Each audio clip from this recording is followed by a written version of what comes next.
Welcome to big bang. This is Satish. TDP, Janasena, BJP మధ్య పొత్తు కుదిరింది. అయితే ఇంకా పోటీ చేసే స్థానాలపై అస్పష్టత కొనసాగుతోంది. పొత్తులు చారిత్రక అవసరమని మూడు పార్టీ నేతలు అంటున్నారు. మరోవైపు నేడు అద్దంకిలో వైసీపీ చివరి సిద్ధం సభ ఏర్పాటు చేసింది. నవరత్నాలకు తోడు మరిన్ని పథకాలు ప్రకటించే అవకాశాలున్నాయి. త్వరలో ఎన్నికల ప్రచారంలో భాగంగా సీఎం జగన్ భారీ సభలు, రోడ్ షోలకు ప్లాన్ చేస్తున్నారు. మొత్తంగా ఏపీలో నువ్వరేన అన్నట్టుగా రాజకీయ పరిస్థితి నెలకొంది. ఇదే అంశంపై బిగ్ బ్యాంగ్ డిబేట్లో మాట్లాడబోతున్నాం. చర్చలో పాల్గొంటున్నారు భారతీయ జనతా పార్టీ నుంచి ఆ పార్టీ అధికార ప్రతినిధి సుహాసిని ఆనంద్ గారు, అలాగే వైఎస్ఆర్ కాంగ్రెస్ పార్టీ నుంచి ఆ పార్టీ రాష్ట్ర కార్యదర్శి అధికార ప్రతినిధి వెంకటరెడ్డి గారు, తెలుగుదేశం పార్టీ నుంచి ఆ పార్టీ రాష్ట్ర కార్యదర్శిగా ఉన్న శ్రీనివాస్ చౌదరి గారు డిబేట్లో జాయిన్ అవుతున్నారు. రైట్, వెంకటరెడ్డి గారు, ఈరోజు సిద్ధం సభ జరుగుతోంది. మీ పార్టీకి సంబంధించి చివరి సిద్ధం సభ. అంటే ఈరోజు కొన్ని పథకాలు, అంటే నవరత్నాలకు తోడు కొన్ని పథకాలు కూడా ప్రకటించబోతున్నారు అంటున్నారు. ఏ తరహా పథకాలు ఉండబోతున్నాయి? మినీ మేనిఫెస్టోనా, లేదంటే ఒక 4-5 వరాలు మాత్రమే ప్రకటించి ఆగిపోతారా? సతీష్ గారు, ముందుగా మీకు ప్యానెల్లో ఉన్న అందరికీ అట్లానే 10 టీవీ ప్రేక్షకులందరికీ నమస్కారాలు, గుడ్ మార్నింగ్. నమస్తే అండి.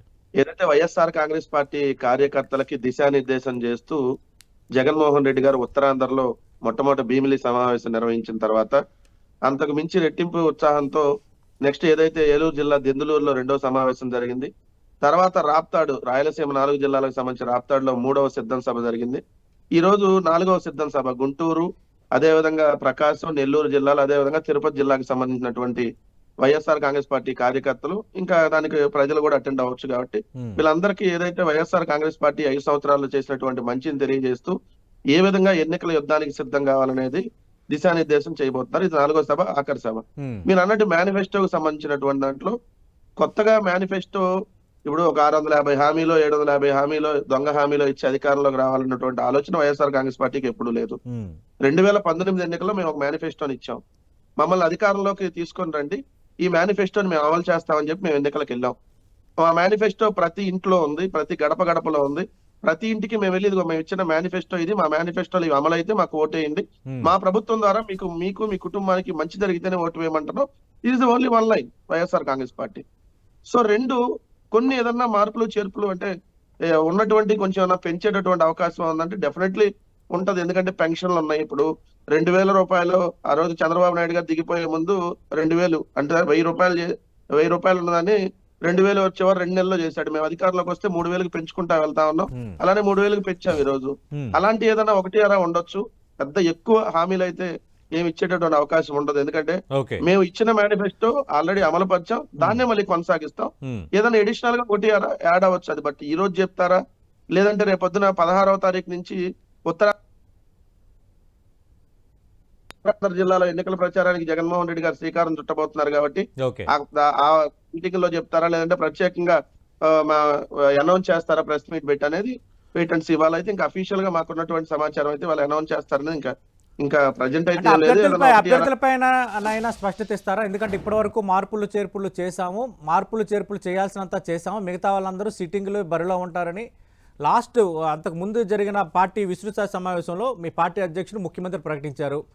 ఈరోజు ఫైనల్గా అనౌన్స్ చేయబోతున్నారు అంటున్నారు, అది వాస్తవమేనా? Sir, list 175 plus 25 list announce చేయడానికి అయితే వాళ్ళ మీటింగ్ కాదు. సో ఆల్మోస్ట్ మీరు అన్నట్టుగా 175, 25 ఫైనల్ అయిపోయినట్టు. ఇంకేదన్నా ఒకటి ఎమ్మెల్యేగా ఉన్న ఎంపీ మన సింహాద్రి రమేష్ గారు అవనిగడ్డ ఎమ్మెల్యే. సో ఆయన ముందు ఎంపీగా పంపిద్దాం అనుకున్నాం. ఇప్పుడు డాక్టర్ గారిని ఎమ్మెల్యేగా అనుకున్నాం. బట్ లేదు, మళ్ళీ డాక్టర్ గారు ఎంపీగానే కంటెస్ట్ చేయాలంటే అట్లా ఒకటి చిన్న చిన్న మార్పులు ఏదైనా ఉండొచ్చు. But almost 175 plus 25 list final అయిపోయింది. సో దాన్ని ఇవాళ అనౌన్స్ చేస్తారంటే ఇవాళ సిద్ధం 4వ సభ సార్. ఇది క్లియర్ గా మా కార్యకర్తలకు దిశానిర్దేశం చేసేటటువంటి సభ. ఏదైతే మేము చేసినటువంటి మంచిని మీరు గడప గడపకి వెళ్ళి వివరించడం, మన ప్రభుత్వం మళ్ళీ అధికారంలోకి వస్తే ఇవన్నీ కొనసాగిస్తామని చెప్పటం, మీకు మంచి జరిగితేనే ఓటు వేయమంటాం, ఎవరు ఎన్ని రకాల దొంగ హామీలు ఇచ్చినా దయచేసి నమ్మొద్దని చెప్పటం. ఎందుకంటే అలా నమ్మితే 2014లో నమ్మితే చంద్రబాబు నాయుడు గారిని ఏ విధంగా మోసపోయారనేది ప్రజలకు తెలుసు. 5 సంవత్సరాలు వాళ్ళు ఏమీ చేయలే. ఇప్పుడు కూడా స్టిల్ వాళ్ళ పరిపాలన బాగుంటే ఓటేయమని అడగట్లా. మేము అడుగుతున్నాం, చంద్రబాబు నాయుడు గారి పరిపాలన బాగుంటే చంద్రబాబు నాయుడు గారికి ఓటేయండి, మా పరిపాలన బాగుంటే మాకు ఓటేయండి. ఇంత క్లియర్ గా ఇంత క్లారిటీగా ఒక పొలిటికల్ పార్టీ అడుగుతుంది. బట్ వాళ్ళు అడగలేకపోతున్నారు. మేము మోడీతో కలిసాం ఓటేయండి, మోడీతో విడిపోయాం ఓటేయండి. ఇదే కదా వాళ్ళు. మోడీ మనకు చాలా చేశాడు, ఒక రోజు చాలా చేయలేదు. మోడీ ఒక రోజు దొంగ, ఒక రోజు మోడీ అంత గొప్పోడు లేడు. ఏంది ఓకే. ఇలాంటి రాజకీయ పార్టీలతో మేము యుద్ధం చేస్తున్నాం అంటే నిజంగా హ్మ్. అలాంటి రాజకీయ పార్టీలు ఉన్నందుకు సిగ్గుతో తలదించుకోవాలి ఈ ఓకే. రాష్ట్రంలో. ఓకే. ఒక రైట్. నీతి నిజాయితీ ఒక విలువలు లేవు, ఎందుకు రాజకీయాల్లో ఉన్నారు, ఎందుకు రాజకీయ పార్టీ పెట్టారు. ఓకే. ఈ జీవితంలో పొత్తు పెట్టుకుని ఎవరితో సార్ ఇల్లు ప్రతి రాజకీయ పార్టీతో పొత్తే కదా. హ్మ్. ఒక రోజు తిడతారు, ఒక రోజేమో పొగుడుతారు, రైట్. మళ్ళీ విడిపోయినట్టుగా నటిస్తారు, మళ్ళీ రైట్. సువాసన కలుస్తారు. ఆనంద్ గారు, ఫైనల్గా భారతీయ జనతా పార్టీ అలాగే టీడీపీ జనసేన పొత్తు కుదిరింది. ఎన్డీఏలోకి వాళ్ళ రాకని స్వాగతిస్తూ మీ పార్టీ జాతీయ అధ్యక్షుడు జేపీ నడ్డా ట్వీట్ కూడా చేశారు. అయితే ఈ పోటీ చేసే స్థానాలపై కొంత అస్పష్టత కొనసాగుతుంది. ఎప్పటికల్లా స్పష్టత రావచ్చు. మరోవైపు ఈరోజు సిద్ధంకు సంబంధించి వైఎస్ఆర్ కాంగ్రెస్ పార్టీ సభలో మేనిఫెస్టోకి సంబంధించి నవరత్నాలకు సంబంధించి అదనపు వరాలను కూడా ప్రకటిస్తారన్నది ఒక ప్రచారం జరుగుతోంది. దానిపై మీ కామెంట్ ఏంటి? సతీష్ గారు గుడ్ మార్నింగ్. Good morning. ప్యానెల్లో ఉన్న పెద్దలకి వీక్షకులకి యా మేనిఫెస్టో అన్నది 100% ఇప్పుడు ప్రతి పార్టీ కూడా బిఫోర్ ఎలక్షన్స్ ఇవ్వాలండి. కానీ ఇక్కడ విషయం ఏంటి అంటే ఇస్తున్న హామీలేంటి, ఇచ్చిన హామీలేంటి, ఆ హామీలు ఎంతవరకు వీరు నెరవేర్చి వీరు బరిలోకి దిగుతున్నారు, ఇవ్వని దానికి కారణాలు ఏంటి, ఇవన్నీ కూడా క్లియర్గా ఏ పార్టీకి ఆ పార్టీ మా ఎజెండా చాలా స్పెసిఫిక్గా క్లియర్గా ఉంది. ఈ రోజు కూడా భారతీయ జనతా పార్టీ, జనసేన, టీడీపీ కూటమి అన్నది ఇది గతంలో ఉన్న వాళ్లే మిత్రులు, ఇదేం కొత్త ఇది కాదు. ఈ అలయన్స్ అనేది ఎప్పుడు నేషనల్ డెమోక్రటిక్ అలయన్స్ లో ఎప్పుడు ఏ పార్టీ అయినా ఏ రాష్ట్రాల్లో ఉన్న వివిధ రీజనల్ పార్టీస్ అన్ని కూడా మాకు ఎన్డీఏలో కలవాలి, our doors are always open అన్నది ఎప్పటి నుంచో కూడా అమిత్ షా గారు ప్రకటించడం జరిగింది. ఆల్రెడీ దేశవ్యాప్తంగా మేము 38 పార్టీస్తో మేము అలయన్స్ లో ఉన్నాం. 17-18 రాష్ట్రాల్లో మేము రూలింగ్ లో ఉన్నాం. ఒక రాష్ట్రం మంచి జరగడం కోసం, రాష్ట్రాభివృద్ధి కోసం ఖచ్చితంగా వాళ్ళు వస్తాము అన్నప్పుడు మేము కలుపుకుని ఈ రాష్ట్ర అభివృద్ధి కోసం ఒక నిర్దిష్టమైన సరళితో, ప్రణాళికతో ముందుకు వెళ్ళాలి అన్నది మా ఆలోచన. దానికి ఈ విధంగా మేము కలిసి వెళ్ళడం, ఇంకా క్లియర్ గా ఏ ఏ స్థానాల్లో ఎవరెవరు పోటీ చేస్తారు అన్నది ఈ రోజు రేపట్లో కొంత డిసైషన్ అయితే అవుతుందండి. సో ఆ విధంగా వచ్చేదాకా మేము వేచి చూస్తున్నాము. ఎందుకంటే దీనిపైన ఒక స్పష్టమైన ఇది ఏంటంటే కేంద్ర ప్రభుత్వం ఈ 10 సంవత్సరాలుగా ఏమేం చేసింది ఆంధ్రప్రదేశ్ కి అన్నది మేము చెప్పుకుంటూ వచ్చాము. కొంతకాలం వరకు చెప్పిన తర్వాత రాష్ట్రంలో జరుగుతున్న పరిణామాలు అంటే గత ప్రభుత్వం కానివ్వండి, ఈ ప్రభుత్వంలో కానివ్వండి, చాలా వరకు ప్రజలకు రీచ్ అవ్వని మాట వాస్తవం. కానీ ఈ మధ్య ఆ మాట లేదు.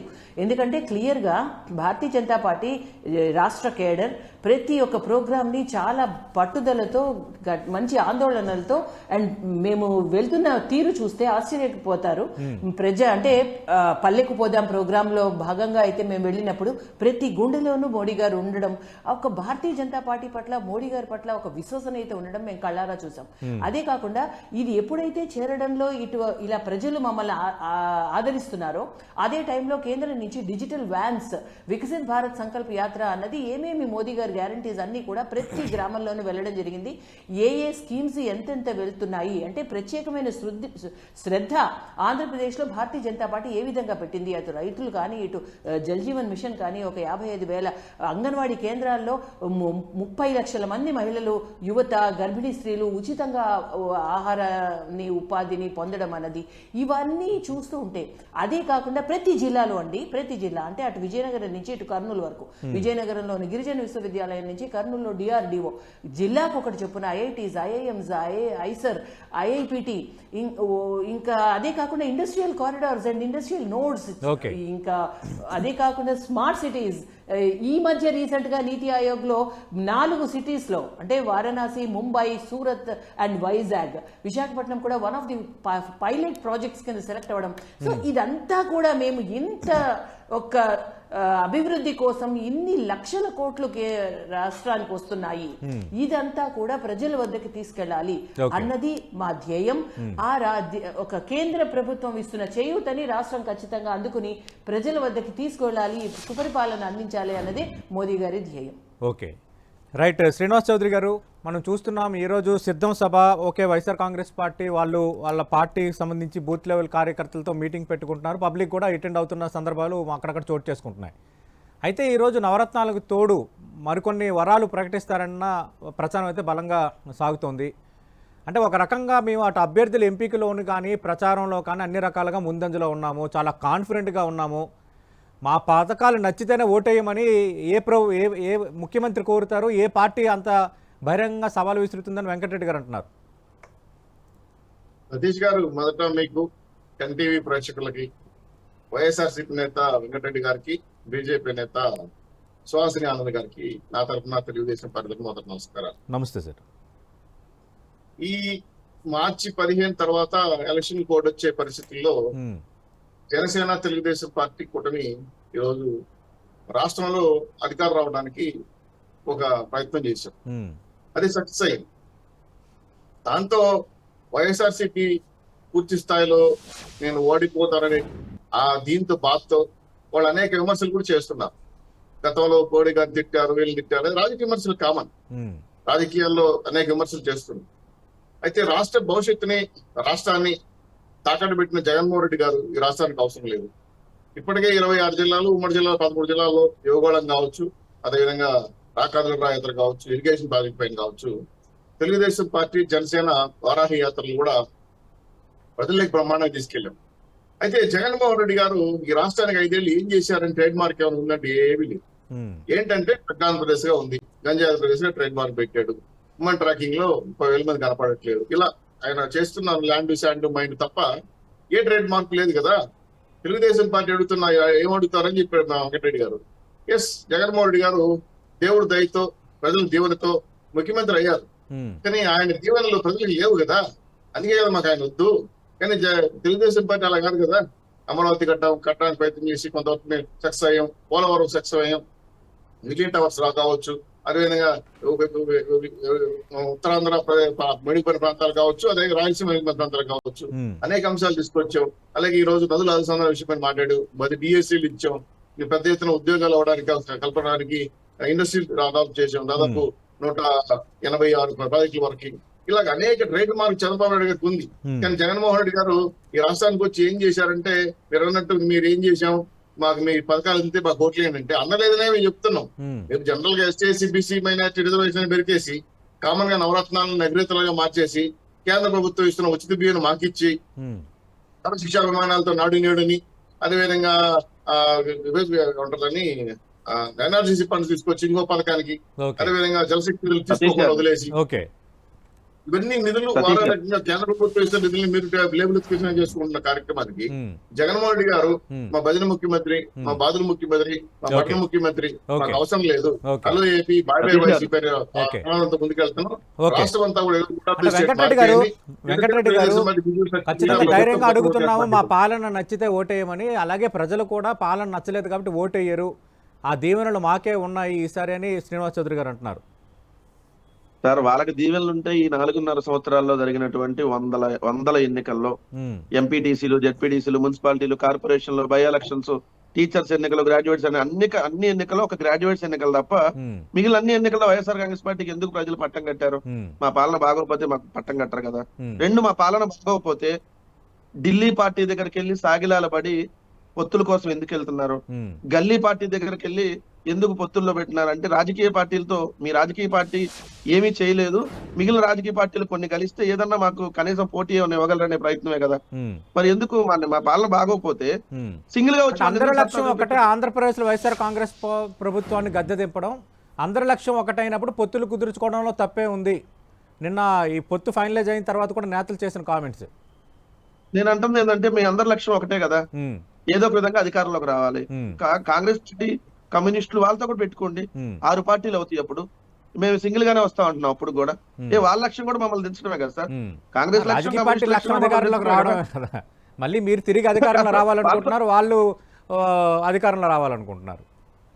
వాళ్ళతో కూడా పెట్టుకోమండి. రెండు, ఇదో పెద్ద ఫ్యాషన్ అయిపోయింది సార్. రాష్ట్రం కోసం పొత్తులు పెట్టుకుంటున్నాం, దేశం కోసం పొత్తులు పెట్టుకుంటున్నాం. మోడీ గారితో విడిపోయేటప్పుడు అంట దేశం కోసం విడిపోయాడంట, కాంగ్రెస్ తో దేశం కోసం కలిసాడంట, మళ్ళీ ఇప్పుడేమో రాష్ట్రం కోసం కలుస్తున్నాడు. నిన్న బీజేపీ జాతీయ అధ్యక్షుడు జేపీ నడ్డా కూడా అంటున్నారు, ఏపీ అభివృద్ధి కోసం చంద్రబాబు నాయుడు, పవన్ కళ్యాణ్ కలిసి రావడం మేము స్వాగతిస్తున్నాం, ఖచ్చితంగా మేము అభివృద్ధికి కట్టుబడి ఉంటామని. సార్, వీళ్ళు ఏదైతే 3 పార్టీలు 2014 ఎన్నికల్లో కలిసి వెళ్ళారు, వాళ్ళకి ఆ రోజు అధికారాన్ని ఇచ్చారు.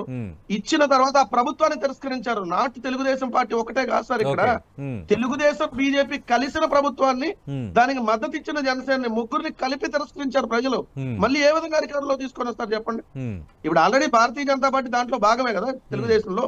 జనసేన దానికి మద్దతు ఇచ్చింది కదా, ఆ ప్రభుత్వానికి 4 సంవత్సరాల పాటు మద్దతు ఇచ్చారు కదా, ఆ ప్రభుత్వాన్ని తిరస్కరించారు. అంటే వాళ్ళ ఉమ్మడి ప్రభుత్వాన్ని తిరస్కరించారు. సో ఇప్పుడు మళ్ళీ కొత్తగా ఆ ప్రభుత్వాన్ని ఏ విధంగా అధికారంలో తీసుకొని వస్తారు ప్రజలు? 2, ఆయన ఏమీ లేదు ఇక్కడ అని అంటున్నాడు కదా. ఏమీ లేదని అంటే జిఎస్డిపి వృద్ధి రేటు 11.43%తో దేశంలో నెంబర్ 1 ఏమీ లేకుండానే వస్తుందా? ఈజ్ ఆఫ్ డూయింగ్ బిజినెస్ లో వరుసగా 3వ ఏడాది ఏమీ లేకుండా నెంబర్ 1 వస్తుందా? 17 మెడికల్ కాలేజీలు కళ్ళేమనకు పోయినాయి తెలుగుదేశానికి. 4 పోర్టులు, 10 ఫిషింగ్ హార్బర్లు, 4 ఫిష్ ల్యాండ్ సెంటర్లు కనపట్లేదు, వాళ్ళకి కట్టున్నాయి. ప్రతి గ్రామంలో సచివాలయం, రైతు భరోసా కేంద్రం, హెల్త్ క్లినిక్, డిజిటల్ లైబ్రరీ, నాడు నేడులో భాగంగా స్కూళ్లు బాగు చేయడం. ఈ కనపడకపోతే వైఎస్ఆర్ కంటి వెలుగు కూడా ఉంది సార్. ఆంధ్రప్రదేశ్ లో ఫ్రీ ట్రీట్మెంట్ దానికి కూడా తెలుగుదేశం ఉంది, జనసేన ఉంది, బీజేపీ, ముగ్గురికి కలిపి కంటి వెలుగు. చేసిన అభివృద్ధి కనిపించడం లేదా, అభివృద్ధి అసలు జరగలేదు అని దుష్ప్రచారం చేస్తున్నారని వెంకటరెడ్డి గారు అంటున్నారు. సతీష్ గారు, భారతదేశంలో ఒక పార్టీతో పొట్టుకోకూడదు, ఖర్చు పెట్టుకోకూడదు అని రాజ్యాంగంలో రాయలా. సరే ఇప్పుడు అన్నారు కదా, నాడు నేడు స్కూళ్ళు 32,000 స్కూళ్ళు చెట్ల కింద పాఠాలు చెప్తున్నారు, కూర్చి పాడేశారు నాడు నేడు కింద. అది కూడా ఏం నిధులేవి? కేంద్ర ప్రభుత్వ నిధులతో, దయచేసి మనం డిబేట్ చేస్తున్నాం, అబద్ధాలను ప్రజల్లో తీసుకెళ్లొద్దు. డిబేట్ లో నేను మాట్లాడేది పిల్లల్ని చెట్ల కింద పెడతా సరశిక్ష మీరు వాడుకొని ఇంకోటి డిఎస్సీ రిలీజ్ చేస్తామని ఎందుకు ఎక్కొట్టారు? అదే టీచర్లు మంత్రి సభలు ఎందుకు కావలు పెట్టారు? ఇంకోటి మీరు ఇంకేదో చెప్పుకుంటా వచ్చారు, కేంద్ర ప్రభుత్వ నిధులంతా మీరు పండేసుకుంటా. మీ నిధులు మీ రాష్ట్రానికి మీరు రాష్ట్ర జీడిపి రేట్ అంట బానే ఉంది, మా వెంకటరెడ్డి గారు చెప్పారు కాదని. అట్లా ఎవరు ఇచ్చారు సార్ లెక్కలో? రాష్ట్ర ప్రభుత్వం కేంద్ర ప్రభుత్వానికి ఇచ్చింది. కేంద్ర ప్రభుత్వం మీరు ఇచ్చిన ఎక్కువ చెప్పారు.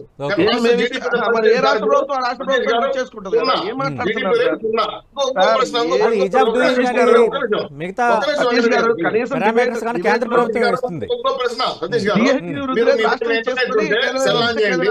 ఈ భారతదేశంలో అత్యంత లీస్ట్ లిటరసీ రాష్ట్రం ఏదైనా ఉంటే ఆంధ్రప్రదేశ్. కరెక్ట్ అయినా చూడండి కావాలంటే. అత్యంత లీస్ట్ లిటరసీ ఉన్న ఆంధ్రప్రదేశ్. మరి విద్య లేనప్పుడు రాష్ట్రం ఎలా అవుతుంది? ఏటి బాలనే రేపటి పౌరులు అన్నారు. ఈ రాష్ట్రంలో స్కూల్ తీసేశారు, గవర్నమెంట్ స్కూల్ కలిపేశారు, టీచర్ పోస్టులు లేవు. అదేవిధంగా విద్యను విధ్వంసం చేశారు. 11 లక్షల మంది విద్యార్థులు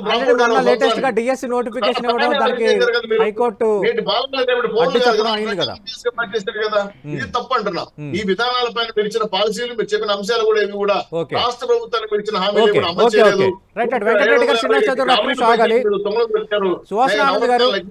గతంలో ఈ ముగ్గురు కలిశారు, రాష్ట్ర ప్రభుత్వం సంబంధించి గతంలో ఇచ్చిన హామీలు నెరవేర్చలేదు. గత ప్రభుత్వం ఓడిపోవడానికి వీళ్ళు ముగ్గురిని 2014లో శ్రీనివాస్ చౌదరి గారు ఒక్క నిమిషం ఆగండి సార్. శ్రీనివాస్ చౌదరి గారు ఒక్క నిమిషం.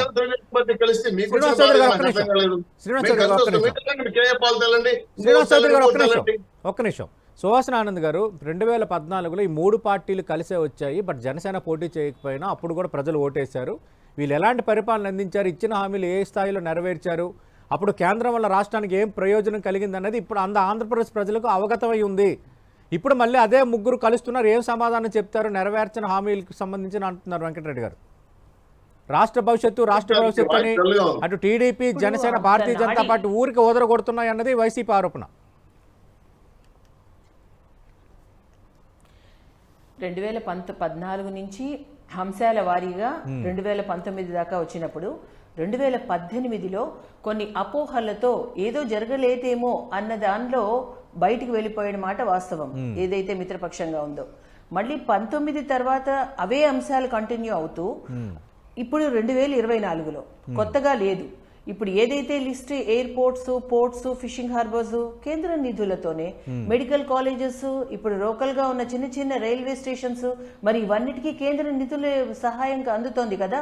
అదే కాకుండా ఇక్కడ ప్రతి జిల్లాకి కన్స్ట్రక్ట్ చేస్తున్న ఒక జాతీయ సంస్థలన్నీ కూడా మరి కేంద్ర నిధులతో నిర్దిష్టంగా వస్తున్నప్పుడు ఇక్కడ కేంద్రం చెయ్యలేదు అని ఏదైతే దుష్ప్రచారం ఇంతవరకు చేశారో చాలా ఢక్కా మొక్కిలు తిని ఈరోజు ప్రజలందరికీ అర్థమైంది. ప్రజలకే కాదు, ఏదైతే అపోహలుతో వెళ్ళిపోయారో మిత్రపక్షము, మళ్లీ వాళ్ళు కాదు కేంద్ర నిధులు పంపిస్తున్నది ఎక్కడ తప్పు జరుగుతోంది. 2019 నుంచి ఎప్పుడైతే అసలు అనుకున్నది ఒకటి, జరిగినది ఒకటి, ఏదైతే కేంద్రం నుంచి వస్తుందో దానికి మేం కూడా ఉంటేనే నిర్దిష్టంగా ఆంధ్రప్రదేశ్ అభివృద్ధి చెందుతుంది అన్న ఒక అవగాహనకొచ్చి మళ్ళీ ఈ రోజు ఎన్డీఏలో కలిసి ఇప్పుడు పూర్తి స్థాయిలో మనము ఏది చెయ్యాలి, ఏ విధంగా డైవర్ట్ అవ్వకుండా చూడాలి, ఏ విధంగా ప్రజల నాడి ఉంది, ప్రజలు ఏ ప్రభుత్వాన్ని కోరుకుంటున్నారు అన్నది ఆ దుష్ప్రచారము, ఆ మబ్బులన్నీ విడి ఈ రోజు ముందుకు రావడం, ఒక క్లారిటీతో ముందుకు రావడం జరిగిందండి. సో ఎప్పుడైతే వస్తామో డెఫినెట్లీ ఒక వైఎస్ఆర్ కాంగ్రెస్ పార్టీ విభజన హామీలు నెరవేర్చలేదనో, ముందుకు వెళ్ళాలి.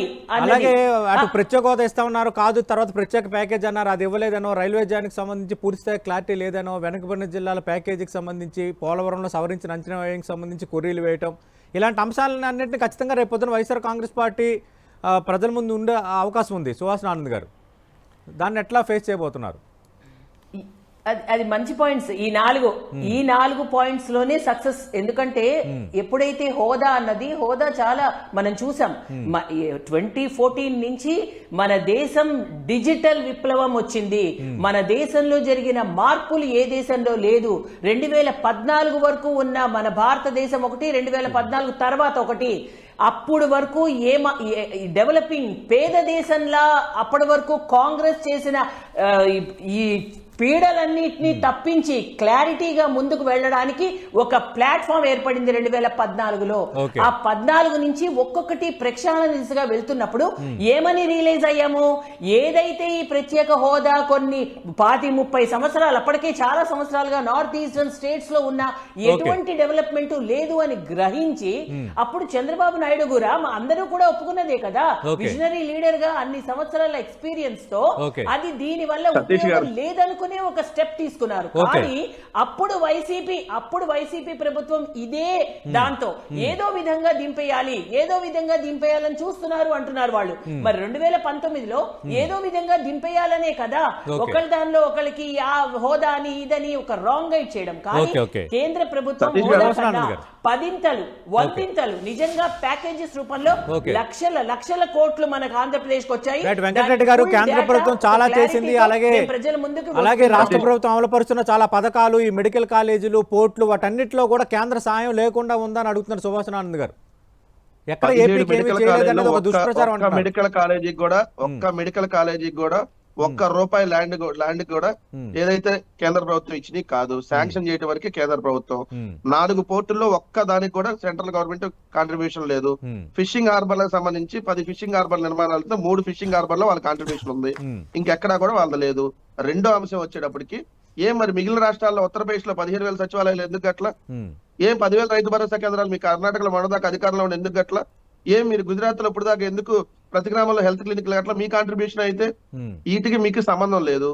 రెండోది ఇక్కడ మీరు చెప్పుకునేది ఏంటంటే ప్రధాన్ని మేము వచ్చే డబ్బులతో రాష్ట్ర ప్రభుత్వం ఏదో బతుకుతుంది, లేకపోతే ఈ రాష్ట్ర ప్రభుత్వాలు బతకట్లేదంటే అసలు ఈ రాష్ట్ర ప్రభుత్వాలు లేదా కేంద్ర ప్రభుత్వం యాడ్ నుంచి బతికిద్దని మేము క్వశ్చన్ చేస్తే మేము కట్టే పన్నుల్లోనే మాకు వాటా ఇస్తున్నారు, మిగిలిన మీ దగ్గర పెట్టుకుందాన్ని. సో ఇవన్నీ జనాలకు తెలిసిన అంశం, రోజు అనేక సందర్భాల్లో డిస్కస్ చేశాం.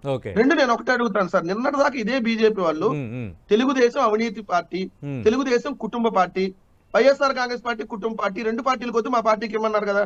ఇవాళ కుటుంబ పార్టీ, అవినీతి పార్టీ, తెలుగుదేశం కాకుండా మంచి పార్టీ అయిపోయిందమ్మా మీ భారతీయ జనతా పార్టీ వాళ్ళకి. అంటే మీకు సిద్ధాంతం ఉండదా? సీట్ల కోసం ఏ గడ్డైనా భారతీయ జనతా పార్టీ ఎంత దూరమైనా వెళ్తుందా? అల్లానే చూసుకునేలాడు ఈ దేశాన్ని ఏం చూస్తాడన్నా కూడా మాకేం లేదండి, తిట్టింది మా భార్యనే కదా, భారతీయ జనతా పార్టీ కాదు, అమిత్ షా మీద రాళ్ళేసింది, కమలం పువ్వుని ఇంతలేదు కదా. ఇదా మీరు ఈ రోజు చెప్పేది? నిన్న డిబేట్ లోనే కదా, నిన్న కాక మొన్న డిబేట్ లోనే మేము తెలుగుదేశంతో వెళ్ళవండి అని చెప్పింది. అంటే వెంకటరెడ్డి గారు, ప్రజలు డిసైడ్ చేస్తారు వీళ్ళు పొత్తు అపవిత్రమైనదా పవిత్రమైనది అనేది పీపుల్ విల్ డిసైడ్. మీరు చెప్పాల్సింది మీరు చెప్తున్నారు, వాళ్ళు చెప్పాల్సింది వాళ్ళు చెప్తున్నారు. కాబట్టి మనం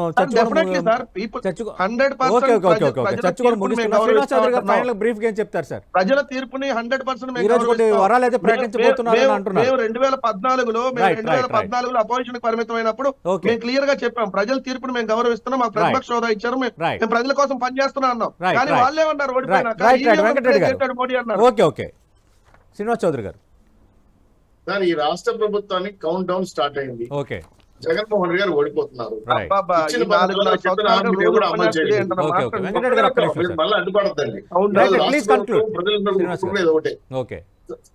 సార్ సతీష్ గారు,